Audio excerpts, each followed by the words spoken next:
The evening was quiet, the kind of quiet that felt heavy rather than peaceful. Rain tapped gently against the wide windows of the Carters' suburban home, each drop echoing the rhythm of a silence that had grown far too familiar. Emily Carter stood near the bookshelf, her eyes moving over old photographs lined neatly on the shelves. Her and Daniel at the lake, laughing. Their wedding photo framed in gold, the trip to Boston where he had held her hand all day, as if afraid she'd slip away. Those smiles looked alive, but tonight they felt like they belonged to strangers. Across the room, Daniel sat on the couch, half watching a game on TV, the flicker of the screen reflecting on his glasses. His shoulders were tense, his focus too sharp for someone watching sports. He wasn't really watching. He was avoiding her eyes, her questions, her loneliness. Emily sighed quietly, pretending to fix the cushions just to feel busy. She wanted to say something, anything, but didn't know what would still matter. They used to talk about everything, even the smallest things. Now their conversations were short, practical, about bills, groceries, schedules. It was strange how love could fade not because of anger, but because of silence. Her phone buzzed on the table, breaking the stillness. She picked it up and saw a message from Aaron Miller, an old friend from college. The name made her pause for a second. She hadn't thought of him in years.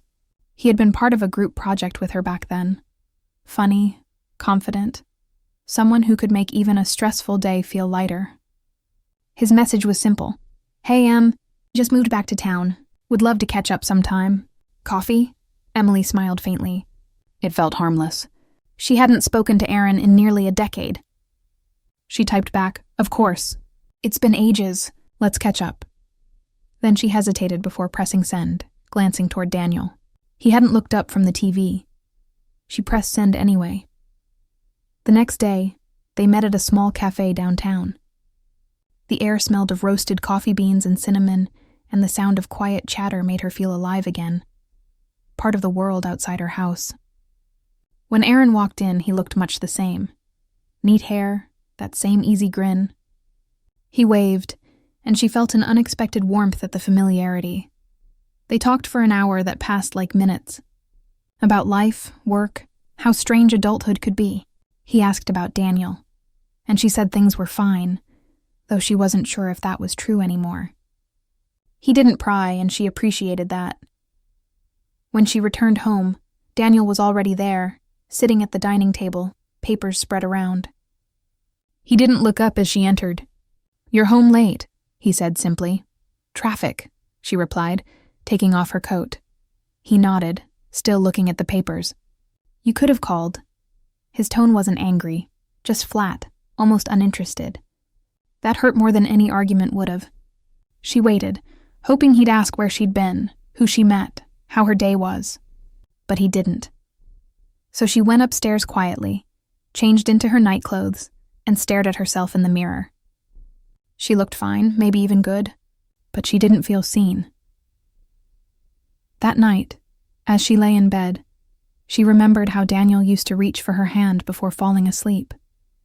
Now he turned away first, scrolling through his phone until he drifted off. She listened to his breathing, steady and calm, and wondered if love could really fade so quietly, without anyone meaning to let it go. The next few days moved quickly, but the feeling didn't. She found herself thinking about Aaron more than she should have. It wasn't attraction, at least that's what she told herself. It was just nice to be remembered, to be asked questions again, to laugh freely without worrying how it sounded. Daniel noticed a small change in her, though he didn't say anything. He could feel it. A distance that had once been small, now wide enough to sense from across the room. Sometimes he wanted to speak up, to ask if she was okay, but he didn't know where to start. Life had become a loop. Work, dinner, silence, bed. He convinced himself it was normal.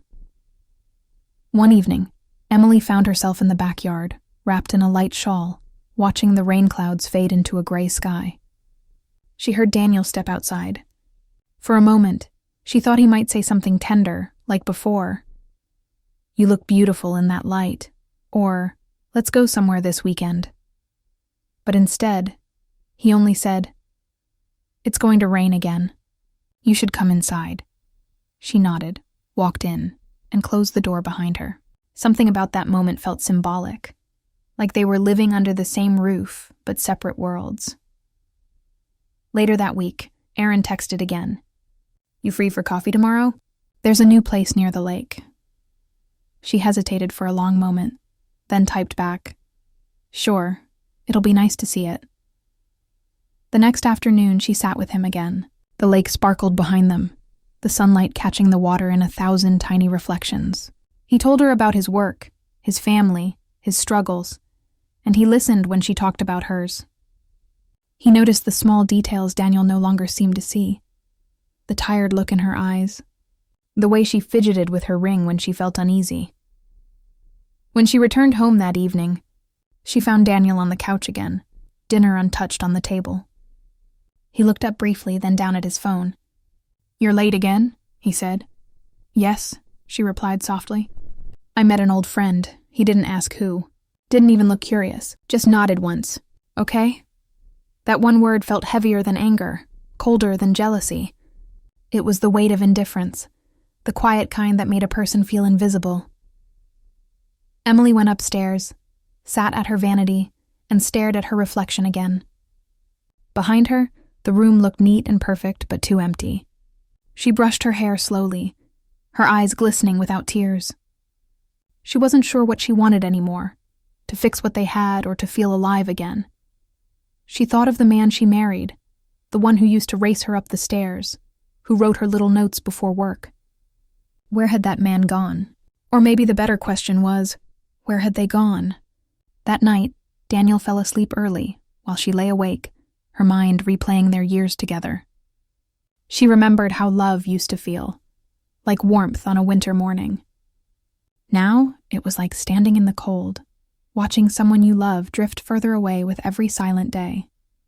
And even though she didn't want to admit it, part of her was beginning to wonder if someone else, someone like Aaron, had just reminded her of the version of herself she'd lost somewhere along the way. As the rain started again, she turned to look at Daniel's sleeping face. He was right there, close enough to touch, yet somehow miles away. And in that quiet moment, Emily realized something painful. The worst kind of loneliness wasn't being alone. It was lying beside the person who once knew your heart, and feeling like a stranger. She closed her eyes, pretending to sleep. But deep down, she knew something had already changed, something that couldn't easily be undone. The evening of the charity gala arrived with a rush of cold autumn wind and silver clouds floating over the city lights. Emily stood in front of the mirror, fastening the clasp of her navy blue dress.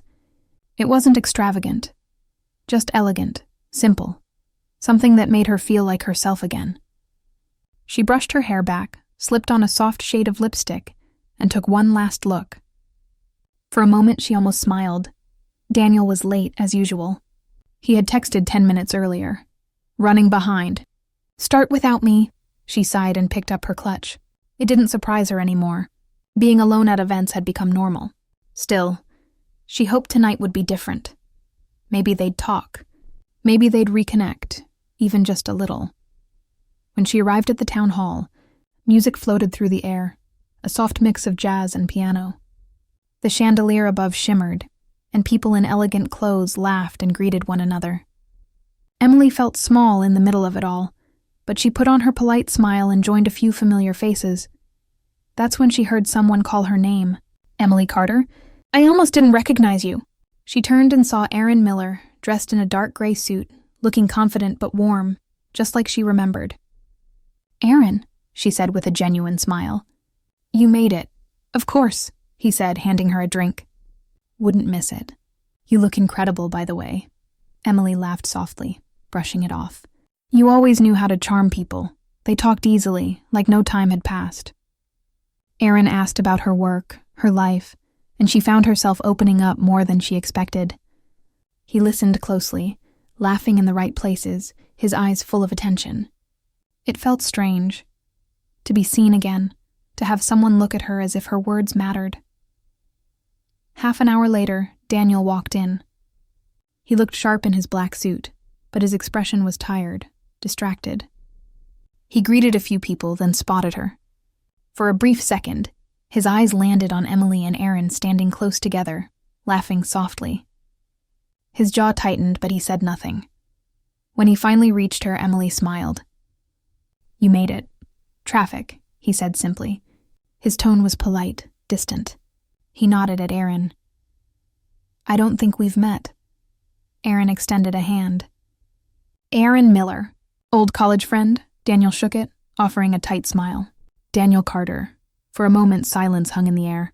Emily wished someone would change the subject, but before she could, Daniel excused himself to talk to one of his coworkers. As the evening went on, the room filled with laughter and conversation. Emily tried to engage in small talk, but her eyes kept drifting toward Daniel. He was laughing with his team, holding a drink, looking perfectly composed. She couldn't tell if he was ignoring her or just didn't care to notice her anymore. Aaron turned to her. "Do you want to dance? It's been forever since college formals." She hesitated. "I don't know if..." But before she could finish, the music changed. Slow, smooth, and beautiful. She looked around and saw Daniel across the room watching her. Their eyes met. He didn't move, didn't smile, didn't stop her. Emily took a breath and placed her hand in Aaron's. The touch was polite. Nothing more, but her heart still raced, not because of excitement, but because she knew Daniel was watching. As they swayed to the rhythm, Emily felt a strange mix of guilt and longing. She wasn't doing anything wrong, yet she felt something between defiance and heartbreak. Aaron kept it light, chatting about their old friends, their favorite professors, the funny things they used to do. But Emily barely heard him. Her mind was on Daniel. Every few moments she glanced toward him. He was still there, standing by the bar, eyes locked on her. Their gaze met once more, his expression unreadable. She waited for him to walk over, to claim her hand, to remind her that she still mattered to him. But he didn't. He just stood there, frozen, letting it happen. When the song ended, Aaron smiled. "You still dance beautifully." "Thank you," she whispered, her throat tight. She stepped back, suddenly feeling the weight of everything. She excused herself and went to the balcony to breathe. The night air was cool, brushing softly against her skin. The lights from the city glimmered below, and for a second, she felt like she was standing between two worlds. One where she used to be loved, and one where she wasn't sure she belonged anymore. A few minutes later, Daniel joined her. She turned, startled. "You found me." He leaned on the railing beside her. "Hard not to. You were hard to miss in there." There was something in his tone. Not anger, not jealousy, just tiredness. She looked at him, trying to find the right words. "You didn't come over," he shrugged slightly. "You looked like you were having a good time." "I was," she said softly, then paused. "But I would have rather danced with you." He looked at her for a long second, then smiled faintly, as if the idea felt foreign. "I'm not really the dancing type anymore." Her heart sank. She nodded and looked away, hiding the disappointment on her face. After a long silence, he said, "You've changed, Emily." She turned to him, confused. "Changed? How?" "You laugh more when you're with other people," he said quietly. "I see it. It's like you come alive." She stared at him, the words hitting harder than he realized. "Maybe that's because you stopped seeing me." He blinked, stunned. But before he could reply, someone called his name from inside. His coworker waved him over. He sighed. "Duty calls," he muttered, turning back toward the hall. "We'll talk later, okay?" She nodded, though she knew later rarely came. As he walked away, she stayed on the balcony, her heart heavy. The wind picked up, brushing her hair across her face. She thought about the man who once chased her through a summer storm just to kiss her under the rain. Now he couldn't even walk across a ballroom to take her hand. When she finally went back inside, the crowd was thinning. Aaron waved goodbye, promising to call her soon. Daniel was deep in conversation with his coworkers, smiling, laughing again, like nothing had happened. Emily stood there, her eyes fixed on him.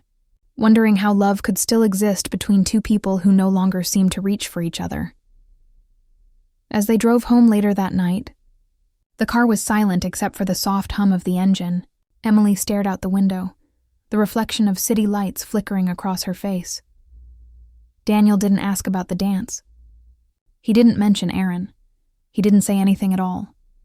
She wanted to ask him if he'd even cared, if seeing her in another man's arms stirred something inside him. But she couldn't bring herself to start another one-sided conversation. The rain began to fall again, steady and calm.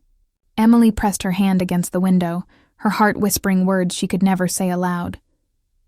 "Why didn't you stop me? Why didn't you fight for us?" Daniel kept his eyes on the road, unaware of the storm brewing inside her. And as they drove home in silence, she realized that sometimes heartbreak doesn't come from betrayal or lies. It comes from standing right next to the person you love and realizing they've stopped trying to hold on. That night, as she undressed in the dim light of their bedroom, she glanced at Daniel once more. He was scrolling through his phone again, distracted, distant. She turned off the lamp, lying awake in the dark. Her husband had been right there, watching, aware, and he had let it happen. And that truth hurt more than anything else ever could. The drive home after the gala felt endless. The wipers brushed rain off the windshield in slow, steady beats, and the hum of the tires filled the silence between them. Emily sat with her hands folded in her lap, her mind still back at the ballroom. The lights, the music, the look on Daniel's face when she danced with Aaron. He hadn't said a word the whole night, and that silence was louder than any argument could have been. She turned to him finally. "Why didn't you say anything tonight?" Her voice was quiet but tense. Daniel's eyes stayed on the road. "About what?" "About me dancing with Aaron," she said. "You saw us. You didn't move, you didn't say a word." He shrugged, his tone calm. "You seemed happy. I didn't want to ruin that." Emily's heart sank. She looked out the window, the rain reflecting city lights like broken stars. "So that's it? You just didn't care?"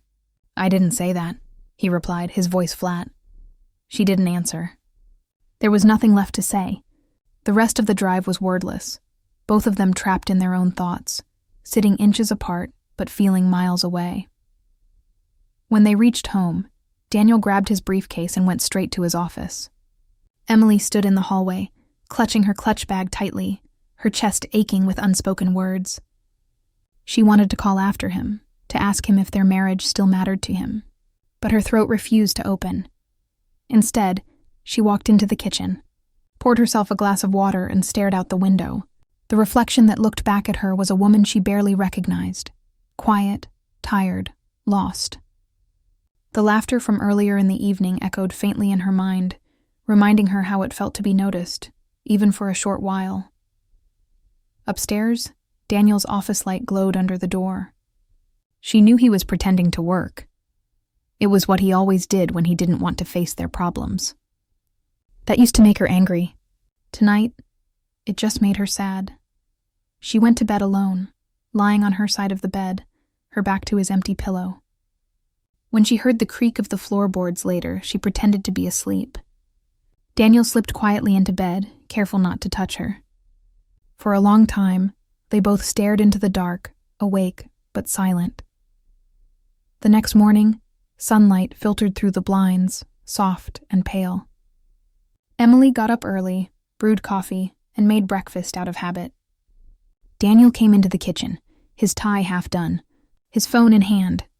"Morning," he said, his voice casual. "Morning," she replied, trying to sound normal.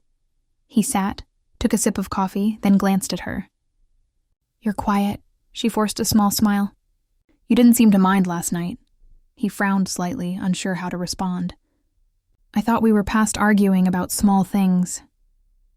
"It wasn't small to me," she said softly. "I wanted you to care." Daniel looked away. "I do care, Emily. I just don't know what you want me to do anymore." Her voice trembled. "I wanted you to fight for me." The words hung in the air, heavy and raw. Daniel didn't reply. He just stared at his cup, and she could see it. That same wall between them that had been growing for years. After he left for work, Emily sat alone at the table, tracing the rim of her mug. The sound of the door closing felt final, like the end of something she'd been trying to hold together for too long. The day passed slowly. She walked through the house aimlessly, stopping at little things that once made her happy. Their wedding photo, the vase of dried flowers he gave her on their first anniversary, the postcard from their honeymoon. Every object told a story, but none of it felt alive anymore. By evening, she was exhausted. She went outside to the porch, wrapping a light blanket around her shoulders. The air smelled of wet earth and pine. She thought about the gala again, not about Aaron, but about Daniel's expression. He hadn't looked angry. He'd looked defeated. That realization hurt even more. When Daniel came home later, the house was dimly lit. He placed his keys on the counter and looked around. "You didn't make dinner?" She shook her head. "Wasn't hungry." He hesitated, then asked, "Are you okay?" Her eyes met his. "No, but I will be." He sighed and rubbed his temples. "Emily, what do you want me to say? You're upset because I didn't make a scene? Because I didn't stop you from dancing with someone?" "I'm upset because you don't seem to care about anything between us anymore," she said, her voice rising slightly. "I was waiting for you to show me that we still mattered. Even a little." Daniel looked genuinely confused. "So what? You wanted me to get jealous? To start a fight in front of everyone? I wanted you to see me," she snapped, her voice breaking. "Just once, to remind me I still matter to you."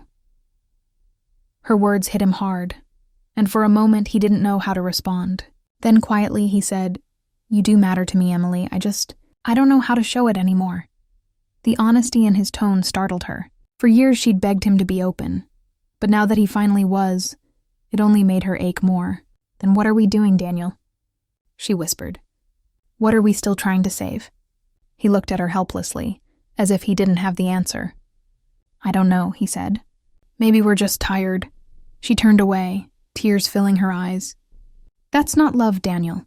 That's surrender." She walked past him, heading upstairs. He didn't follow. In their room, she packed a small overnight bag. Not to leave him completely. She wasn't ready for that. But she needed space to breathe, to remember who she was before all the silence. When she came downstairs, Daniel was still sitting at the table, staring into nothing. He noticed the bag in her hand. "Where are you going?" "To my sister's," she said quietly. "Just for a few days." He nodded slowly. "Okay." Just that one word again, the same one he'd used too many times before. At the door, she turned to him. "You were right there, Daniel," she said softly. "You saw me slipping away and you let it happen." For a second, his eyes flickered with emotion. Regret, fear, maybe love. But he said nothing. She left, closing the door behind her. The soft click of the lock sounded final. That night, Daniel sat in the living room long after midnight. The TV was on, but he wasn't watching. His eyes landed on Emily's mug on the counter, the one with the small chip on the handle. She always said she couldn't throw it away because it was perfectly imperfect. He picked it up and held it, his thumb running over the chip. For the first time in a long while, the house felt unbearably quiet. He whispered into the empty room. "I never stopped loving you. I just forgot how to show it." But she wasn't there to hear him. Upstairs, the bed was half empty, the pillow still carrying her scent. Daniel sat on the edge, realizing that silence, once his comfort, had now become his punishment. He had been right there all along, and he had let it happen. The morning after Emily left, Daniel woke to a quiet house.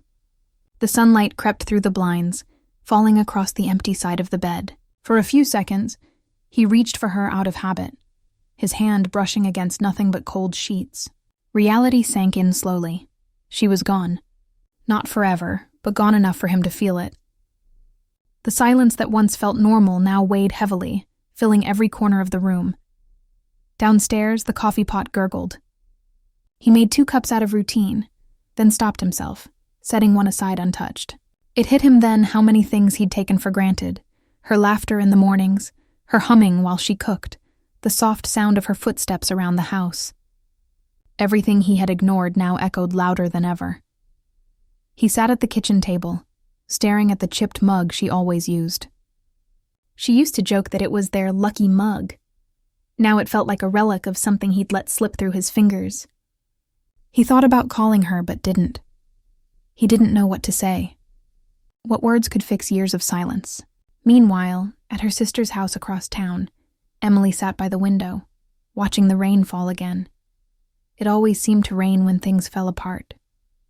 Her sister Hannah brought her a cup of tea. "You look like you haven't slept," she said softly. "I didn't," Emily admitted. "I just keep thinking about everything. About him." Hannah sat beside her. "Do you still love him?" Emily looked down. "Yes, that's the problem. I still do.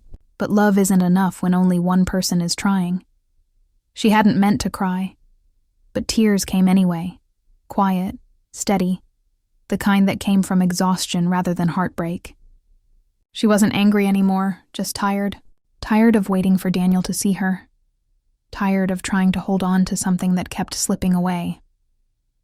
Later that day, Daniel finally picked up his phone. His hands shook slightly as he typed, "Hope you're okay. Can we talk tonight?"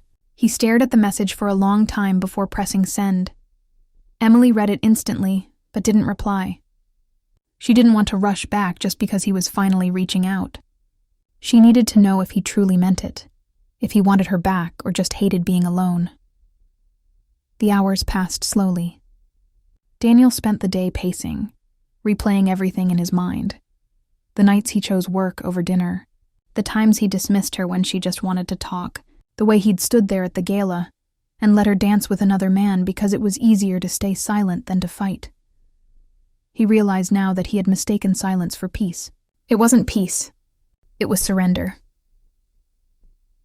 That evening, unable to bear the quiet any longer, he drove to Hannah's house. When Emily saw his car pull into the driveway, her heart raced. She didn't move right away. Part of her wanted to let him knock until he gave up. But another part, the part that still loved him, opened the door before he could even ring the bell. They stood facing each other in the doorway. He looked worn out, his eyes heavy with regret. She didn't speak, just waited. "Can I come in?" he asked. She nodded silently and stepped aside. Inside, the air was thick with everything they hadn't said. Daniel looked around, his eyes landing on her bag by the couch, half-packed. "You were going to leave again?" he asked quietly. "I didn't know if you'd come," she said. He took a deep breath. "Emily, I know I've been distant. I thought I was doing the right thing, giving you space, avoiding fights. But I see now that I was just disappearing." Her eyes softened but stayed cautious. "You stopped trying, Daniel. You stopped seeing me," he nodded. "I know. I kept thinking there'd be time to fix it later. But there's no later when you stop showing up." Emily's voice trembled. "Do you know how hard it was to watch you stand there that night? You were right there and you just let it happen. I wanted you to come to me, to remind me I still mattered." Daniel's voice broke slightly. "I wanted to. I just didn't know how anymore. Every time I tried to reach for you, I felt like you'd already slipped away." They stood in silence, the weight of years pressing between them. Finally, he took a step closer. "I don't expect you to forgive me, but I need you to know I never stopped loving you. I just forgot how to show it." Emily looked at him, searching his eyes. For once, she saw honesty there, raw and unguarded. It hurt to see it now, when she'd waited so long for it. "I don't want promises," she said softly. "I just want to feel like I matter again. I can't go back to pretending everything's fine." Daniel reached out, hesitant but sure. "Then let's not pretend. Let's start over. Not from where we were, but from where we are." Her eyes filled with tears. "Do you really think we can?" He nodded slowly. "Only if we both try this time." The rain started again outside, soft and steady. Emily took a deep breath, then placed her hand in his. It felt familiar, yet fragile, like holding something precious that could easily break. That night, they drove home together in silence, but it wasn't the same silence as before. This one was uncertain, fragile, but hopeful. When they reached the house, Emily hesitated at the door. Everything looked the same, the photos, the sofa, the quiet. But something small had shifted. Daniel turned to her. "Do you want to come in?" She smiled faintly. "It's still my home, isn't it?" He nodded, relief flickering in his eyes. Inside, the smell of her favorite candle still lingered faintly in the air. Daniel noticed her gaze fall on the chipped mug on the counter. He picked it up and handed it to her. "I didn't throw it away." She smiled through her tears. "Good. It's still perfectly imperfect." They both laughed quietly. The first real laughter between them in months. Later, as they sat together on the couch, neither spoke for a while. They didn't need to. The warmth between them wasn't fixed, but it was alive. For the first time in a long time, Daniel reached over and took her hand. She didn't pull away. In that simple gesture, they both understood something. Love isn't about grand gestures or perfect words. It's about presence, about not letting go when things get hard. As the night grew quieter, Daniel turned to her. "I'll spend the rest of my life learning how to show it better." Emily leaned her head on his shoulder, her eyes closing. "That's all I ever wanted." Outside, the rain kept falling, washing the world clean. Inside, two people sat in quiet forgiveness, holding on to the fragile hope of beginning again. Maybe they wouldn't be who they were before. But maybe, just maybe, that was okay. Because sometimes love isn't about never breaking. It's about finding your way back when you do,